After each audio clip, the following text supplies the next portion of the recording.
वो इस हद तक है कि इस वक्त शायद आपके लिए ये ख़बर हो कि यानी इंडियन जो सैयद अली गिलानी साहब के दामाद हैं वो तुर्की की जो सरकारी खबर रसाई एजेंसी अनादोलो उसमें जॉब करते थे जी।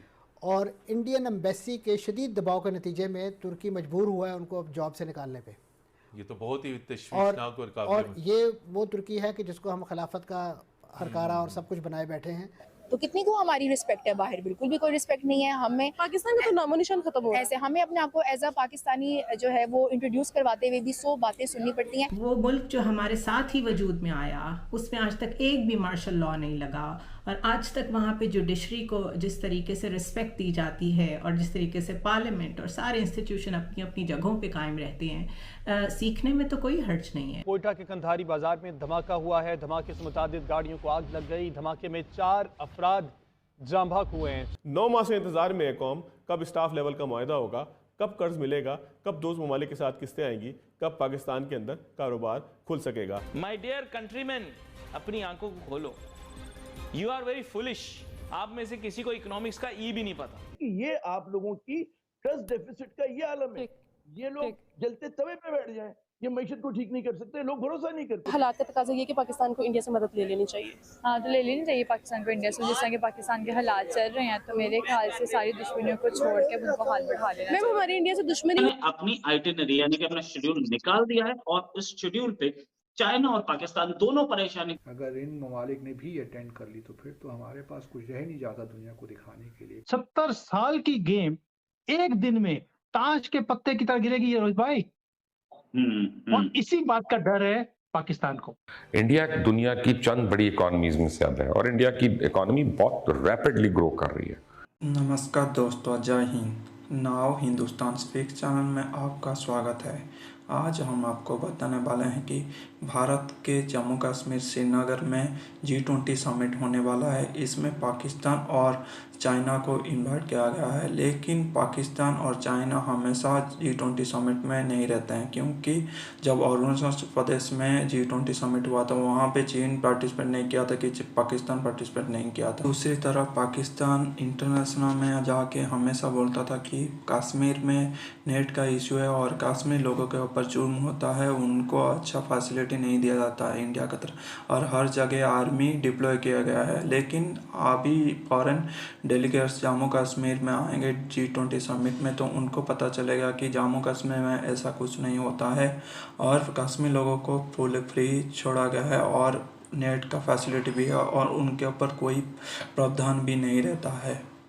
इंडिया ने अपनी आइटिनरी यानी कि अपना शेड्यूल निकाल दिया है और उस शेड्यूल पे चाइना और पाकिस्तान दोनों परेशानी। क्यों? क्योंकि इस श्रीनगर को या इस कश्मीर को पाकिस्तान तो अपना मानता है, हालांकि वो ले नहीं पाया लेकिन मानता अपना, तो आएगा किस मुंह से? और यही प्रॉब्लम आ रही है चाइना के सामने।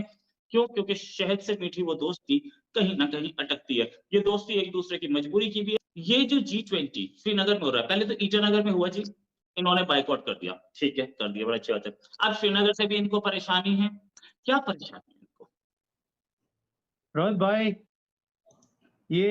ये दौर इंडिया के लिए खुशखबरियों का दौर है बस। और अब आप ये समझ लीजिए, हम किसी के बाप की भी नहीं समझ सुनते। अब हम वो करते हैं जो हमें सूट करता है, हम वो नहीं करते जो दूसरों को सूट करे या दूसरों को सुनने में अच्छा लगे। पहली बात है ये।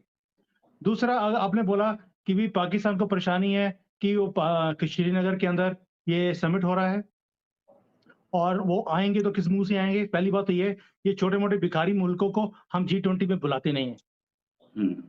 ये आने वाले नहीं है, इनको बुलाया भी नहीं है, ये G20 के मेंबर भी नहीं है। और हमने अपने आजू बाजू के जितने कंट्रीज हैं उन सबको बुलाया है, बट हमारे लिए ऐसा हो गया है कि पाकिस्तान एग्जिस्ट ही नहीं करता। ठीक है, हमने अपने दिमाग से, मोदी जी ने अपने दिमाग से, जहन से इनको निकाल कर फेंक दिया कूड़े के डब्बे में। अब ये समझ लीजिए। अब आते हैं कश्मीर के ऊपर। कश्मीर में अगर ये समिट होता है, जो ये G20 का एक मास्टर स्ट्रोक है मोदी जी का, उसके अंदर सारी दुनिया के ऑब्जर्वर्स, फॉरेन मिनिस्टर्स हो गए या कोई भी मीटिंग्स होंगी, फॉरेन के डेलीगेट्स। इस्लामी दुनिया की तंजीम लेकिन खामोशी। मैं समझता हूँ जी 2 मेजर चैलेंजेस जो OIC को दरपेश थे या उसे टेकअप करने चाहिए थे, एक तो जिस मकसद के लिए उसे बनाया गया था वो मसला आज तक जूं का तूं चला आ रहा है, बल्कि उसमें आए रोज़ नई चीज़ें हैं, नए जहतें जो हैं वो ऐड इन होती जा रही हैं। और दूसरा, हमें एक बड़ी उम्मीद थी कि कश्मीर के हवाले से जो है कोई कॉन्टैक्ट ग्रुप वाली बात और आगे पीछे वहाँ चलेगा, वो रेगुलरली मिलता है लेकिन कोई पेशरफ्त नहीं। जी एग्जैक्टली। लेकिन वहाँ पे जो इंडियन लॉबी का दबाव है, ज़ोर है, वो इस हद तक है कि इस वक्त शायद आपके लिए ये ख़बर हो कि यानी इंडियन जो सैयद अली गिलानी साहब के दामाद हैं वो तुर्की की जो सरकारी खबर रसाई एजेंसी अनादोलो उसमें जॉब करते थे जी। और इंडियन एम्बेसी के शदीद दबाव के नतीजे में तुर्की मजबूर हुआ है उनको अब जॉब से निकालने पे। ये तो बहुत ही तशवीशनाक और ये वो तुर्की है कि जिसको हम खिलाफत का हरकारा और सब कुछ बनाए बैठे हैं, तो ये इंडियन इन्फ्लुएंस है, उसको हम काउंटर नहीं कर सके ना ओआईसी के लेवल पे। और भारत ने ये असर और रसूख तुर्की के ऊपर इस्तेमाल किया है। और जहाँ तक बात आपकी अफ़गानिस्तान के सिलसिले में ओआईसी के इजलास की है, तो आपने देखा होगा कि ओआईसी का इजलास वो सारी बारात तो इकट्ठी हो गई, लेकिन जब उसका ग्रुप फोटो बना तो उसमें दूल्हा ही नहीं था। उसमें अफगान रिप्रेजेंटेशन जो मौजूद थी उनको आउट कर दिया गया। तो आपने अगर दूध मेंगनियाँ डालकर ही देना है तो फिर आपको उसके नताइज भी भुगतने पड़ेंगे। वो अपने जवान बेटे को शादी की तरफ माइल कर रहे थे, तो मैं उनकी गुफ्तगू सुन रहा था। वो कहने लगे हमने तुम्हारे लिए लड़की देख ली है। तो मेरे दिल में ये आया, लड़की देख ली तो आप खुद कर लो। अगर लड़के ने देखनी है तो उसको दिखाओ ना, पहले उसकी पसंद होनी चाहिए। लेकिन यही हमारी पूरी कौम का प्रॉब्लम है, हम हर चीज को मरोड़ तोड़ के हमने तुम्हारे लिए कर लिया है, ठीक है। अब आईएमएफ की नई शराइत आ गई। आईएमएफ ने कोई नई शराइत नहीं दी। माय डियर कंट्रीमैन, अपनी आंखों को खोलो। You are very foolish. आप में से किसी को इकोनॉमिक्स का ई भी नहीं पता। सच में आपको बता रहा हूं, पढ़ना लिखना तो बहुत दूर की बात। जब फॉरेन के डेलीगेट्स आते हैं वो आकर देखेंगे कश्मीर में अमन शांति है, आर्मी का कंट्रोल कम है, लोकल पुलिस टेक ओवर कर चुकी है। उससे क्या होगा, एक परसेप्शन जो पाकिस्तान ने बनाने की कोशिश करी थी कि भाई वहां पर इंटरनेट नहीं चल रहा, वहां पे कर्फ्यू लगे हुए हैं, वो सारा परसेप्शन उनका खत्म हो जाएगा। आपने देखा होगा एक डोमिनो इफेक्ट होता है। जब ये चाइना के अंदर कोविड का इतना बड़ा जोर था तो आपने देखा होगा कि यहाँ पर एक मुहिम चली थी वर्ल्ड कप के टाइम पर कि भाई आपने तो हमें बताया था कि पूरे दुनिया में कोविड है, कोई घर से बाहर नहीं निकल पा रहा, और यहाँ पर वर्ल्ड कप हो रहा है, लोग वहां पे मैच देख रहे हैं बिना मास्क के। तो आप कैसे बोल सकते हो कि पूरी दुनिया में कोविड है और लोग बाहर नहीं निकल पा रहे? तो लोगों ने प्रोटेस्ट करने शुरू करे। वही चीज अब पाकिस्तान को सता रही है कि अगर G20 की मीटिंग्स वहां होती हैं, लोग वहां जाएंगे, वहां पर वो मीटिंग्स करेंगे, लोगों से मिलेंगे, घूमेंगे फिरेंगे, इंटरनेट यूज करेंगे, यूपीआई यूज करेंगे, कश्मीर में जाके हैंडीक्राफ्ट्स खरीदेंगे, तो पाकिस्तान का जो परसेप्शन है, जो उन्होंने चूरन बेचा हुआ है अपने लोगों को, वो तो खत्म, ढेर होके गिर जाएगा नीचे ताश के पत्ते की तरह। 70 साल की गेम एक दिन में ताश के पत्ते की तरह गिरेगी ये रोहित भाई।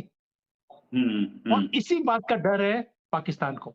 अब दोस्ती चाइना की, चाइना को दुख किस बात का? चाइना को दुख इस बात का कि पीओके अगर ये सब कुछ होगा तो दुनिया मान जाएगी कि दुनिया इसमें अमन शांति हो गई है। और अगर सारी दुनिया का सपोर्ट इंडिया को मिल जाता है, कल को जब पीओके के अंदर हमने घुसना ही है, फिर शारदा पीठ की जब रोड बन गई तो पीओके में घुस गए ना, और उसके बाद लेने का टाइम आ गया। जब पीओके को हम लेते हैं तो उसका जो सीपैक है, जो उसके अंदर से गुजर रहा है, उसको उस बात का डर है कि मेरे 25